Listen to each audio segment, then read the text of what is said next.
Importance of fearing Allah, desolateness of the grave, death of those who love Al-bayt, similar to that of martyrs. I praise Him out of my gratitude for His rewards, and I seek His assistance in fulfilling my obligations to Him. He has a strong host.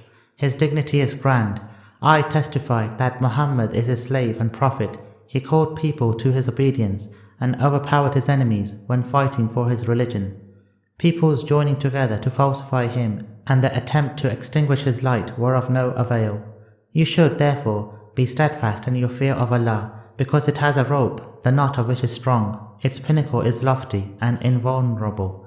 Hasten towards death in its pangs by doing good deeds, and be prepared for it before its approach, because the ultimate end is the day of judgment. This is enough admonishment for one who understands, and suffices for a lesson for one who does not know. What idea do you have before reaching that end? About how narrow the grave is, about the hardship of loneliness, fear of the passage towards the next world, the pangs of fear, the shifting of ribs here and there due to narrowing of the grave, the deafness of ears, the darkness of the grave, the fear of the promised punishment, the closing of the receptacle of the grave, and the laying of the tombstones. So fear Allah, O servants of Allah, because the world is behaving with you in the usual way, and you and the day of judgment are in the same rope, close to each other, as though it has come with its signs, has approached with its pleas, and has made you stand in its way.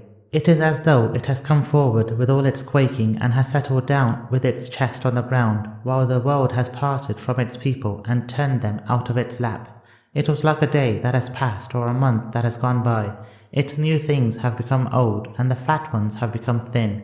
They are in a narrow place, in very complicated affairs, and in a fire whose pain is intense. The cries are loud, the flames rise as high as mountains, the sound causes a trembling, the burning is severe, and abatement from all of this is quite remote.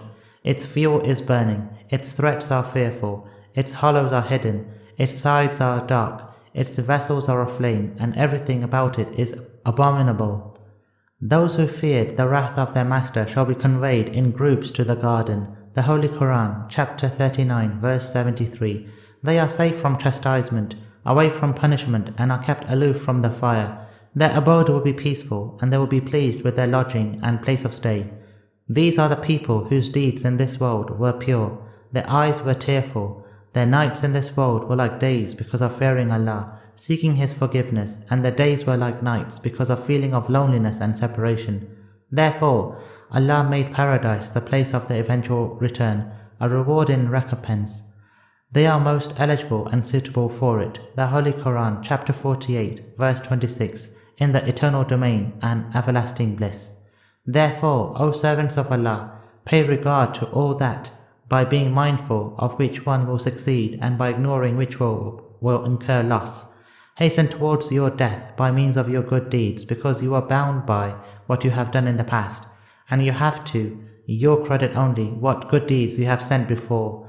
Behave in such a way as though the feared event death has come upon you, so you cannot return to do good deeds, nor can you be cleared of evil deeds.